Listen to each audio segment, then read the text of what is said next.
आता वळूया फास्ट न्यूजकडे। सुरुवातीलाच लातूर दुष्काळाच्या मुद्द्यावरून शेतकरी वर्ग आणि विरोधक आक्रमक असताना आता थेट केंद्रीय पथकाने सुद्धा राज्य सरकारला कात्रीत पकडले।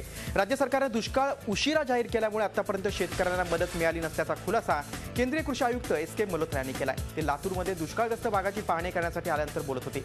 राज्यात यापूर्वी 3दा केंद्रीय पथकाने येऊन पाहणी केली होती, मात्र मदत मिळाली नव्हती।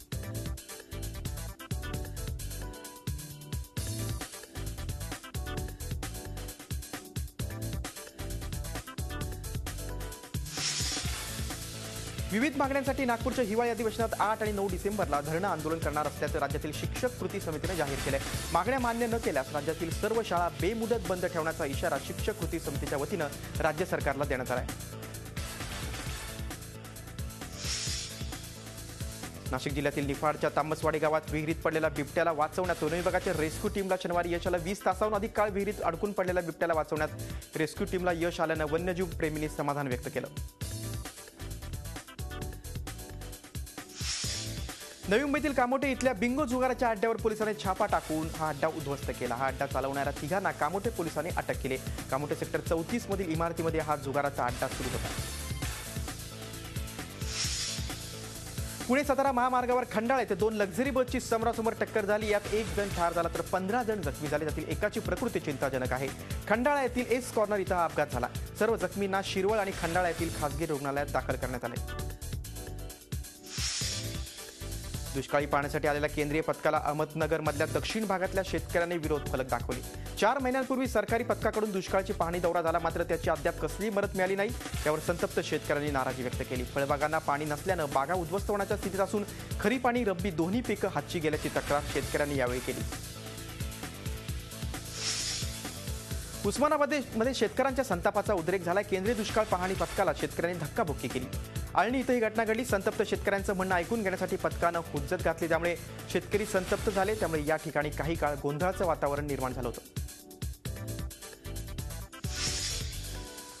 जालन्यातल्या सळई व्यापाराला 88 लाखांचा गंडा घातला। या प्रकरणी नाशिकमधल्या 2 व्यापाऱ्यांविरुद्ध गुन्हा दाखल करण्यात आलाय। गौरव तिबडेवाल असं फसवणूक झालेल्या व्यापाराचं नाव आहे। दिलीप ब्रह्मचा आणि मनोज ब्रह्मचा असं फसवणूक केलेल्या नाशिकमधल्या व्यापाऱ्यांची नावं आहेत।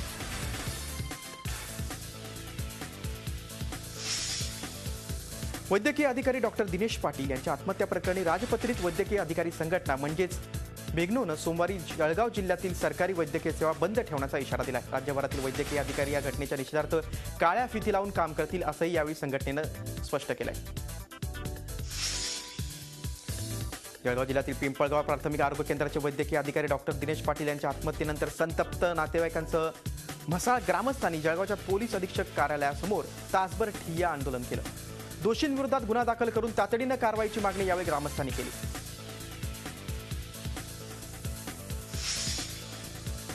व्याघ्र प्रकल्पातील संवर्धन आणि पर्यटन धोरण 2 महिन्यात आखणार असल्याची माहिती मुख्यमंत्री देवेंद्र फडणवीस यांनी दिली आहे। ते चंद्रपूरमध्ये बोलत होते। व्याघ्र प्रकल्प आणि त्यांच्या बफर क्षेत्रात विकास योजना राबवण्यासाठी मोहली इथं उद्योजक आणि स्वयंसेवी संस्थांची बैठक बोलवण्यात आली होती। लोकसहभागातून वनसंवर्धन आणि वनपर्यटन वाढवण्यासाठी राज्य सरकार आता केनिया येथील मसाई मारा मॉडेलच्या धर्तीवर नवीन धोरण तयार करणार आहे। गडचिरोलीत मोठ्या प्रमाणात असलेल्या लोह खनिज उत्खननासाठी स्टील किंग लक्ष्मी मित्तल यांच्याशी बातचीत सुरू असल्याची माहिती मुख्यमंत्र्यांनी दिली। खरीप आणि रब्बी हंगामातील हंगामी पैसेवारी 50 पैशांपेक्षा कमी असलेल्या 14,708 दुष्काळग्रस्त गावातील विद्यार्थ्यांची परीक्षा शुल्क माफ करण्याचा निर्णय राज्य सरकारनं केलाय। उच्च आणि तंत्र शिक्षण मंत्री विनोद तावडे यांनी ही माहिती दिली। कोकण, नाशिक, पुणे, औरंगाबाद, अमरावती आणि नागपूर विभागातील 14,708 दुष्काळग्रस्त आणि टंचाईग्रस्त गावातील आर्थिकदृष्ट्या मागासलेल्या विद्यार्थ्यांची विद्यापीठ आणि परीक्षा मंडळाची फी ही माफ झालेली आहे।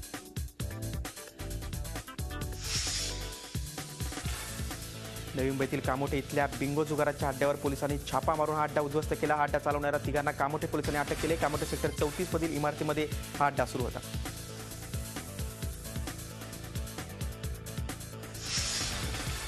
आज कार्तिकी एकादशी लाखो वैष्णव भाविक या दिवशी उपवास करतात। रताळं हे कंद उपवासासाठी मोठ्या प्रमाणात वापरलं जातं, म्हणून आज आम्ही तुम्हाला आता या बातमीमध्ये बघा की एक अजब असं हे रताळं आहे। इंदापूर तालुक्यातील सराडेवाडी इथं तात्यासाहेब हंबीरे या शेतकऱ्यांना आपल्या शेतात तब्बल 9 किलो वजनी रताळ्याचं उत्पन्न घेतलंय। 4 महिन्यांपूर्वी हंबीरे यांनी एका शेतकऱ्याकडून लागवडीसाठी रताळ्याचा वेल घेतला होता आणि त्याला हे 9 किलोचं रताळं लागलेलं आहे।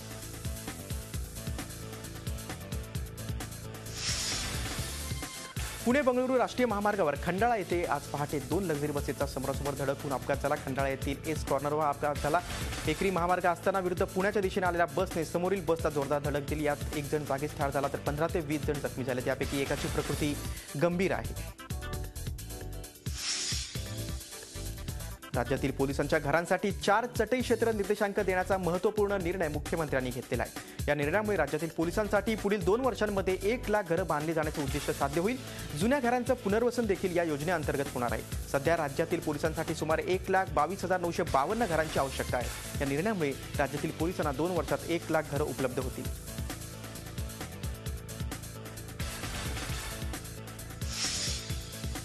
मुंबई शहराचे पालकमंत्री सुभाष देसाई यांच्या संकल्पनेतून तसंच मुंबई महानगरपालिकेच्या आरोग्य विभागाच्या सहकार्यानं मुंबई शहरातल्या विविध विधानसभा क्षेत्रांमध्ये मोफत आरोग्य शिबिराचं आयोजन गेल्या काही दिवसांपासून करण्यात आलं होतं। त्याचाच एक भाग म्हणून कामाठी, पुरा आणि वरळी इथं या आरोग्य शिबिराचं आयोजन करण्यात आलं। यावेळी अनेक गरजू लोकांनी या आरोग्य शिबिराचा लाभ घेत आपल्या आरोग्याची तपासणी केली। मुंबईतील बऱ्याचशा हॉटेल्समध्ये दिले जाणारं पाणी शुद्ध नसतं, त्यामुळे यातून अनेक आजार होण्याची शक्यता असते। याची दखल घेत आता सर्वच हॉटेलमध्ये जलशुद्धीकरण यंत्र बसवणं बंधनकारक करण्यात आलंय। सार्वजनिक आरोग्य खात्यानं हॉटेल्सला परवाना देतानाच यात विशेष अट समाविष्ट केली। त्यानुसार आता मुंबईतील सर्वच हॉटेल्समध्ये ही यंत्र बसवावी लागणार आहेत। मुंबईतील नागरिकांचं आरोग्य निरोगी राहावं यासाठी हा निर्णय घेण्यात आलाय। नाशिक जिल्ह्यातील त्र्यंबकेश्वर नगरात निवृत्तीनाथांच्या साक्षीनं राष्ट्रवादीचे नेते छगन भुजबळ आणि नाशिक जिल्ह्याचे पालकमंत्री गिरीश महाजन यांच्यात चांगलीच जुगलबंदी रंगली। संस्थांच्या भाविक धामच्या भूमिपूजनावेळी पहिल्यांदाच हे नेते एकाच व्यासपीठावर आले होते।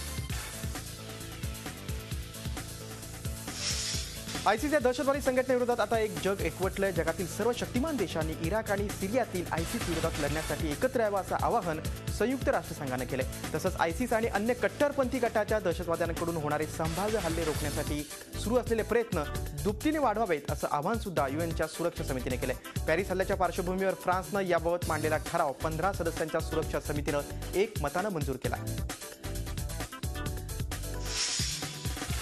आशियान भारत समिटमध्ये मोदींनी जगानं एकत्रितपणे दहशतवाद्यांचा मुकाबला करण्याची गरज असल्याचं मत मांडलंय। दहशतवाद संपूर्ण जगासाठी डोकेदुखी ठरलाय, त्यामुळे त्याविरोधात लढण्यासाठी सर्वांनी पुढाकार घेण्याची आवश्यकता असल्याचंही पंतप्रधान म्हणाले। तसंच चीनचे पंतप्रधान ली केवियांग यांच्यासोबत झालेल्या भेटीदरम्यान मोदींनी दहशतवादांविरोधात संघटित कारवाईची गरज व्यक्त केली। तर जपानचे पंतप्रधान शिंजो आबे यांच्यासोबत झालेल्या चर्चेमध्ये मोदींनी दक्षिण चीन समुद्र प्रश्नावर तोडगा काढण्याची गरज व्यक्त केली।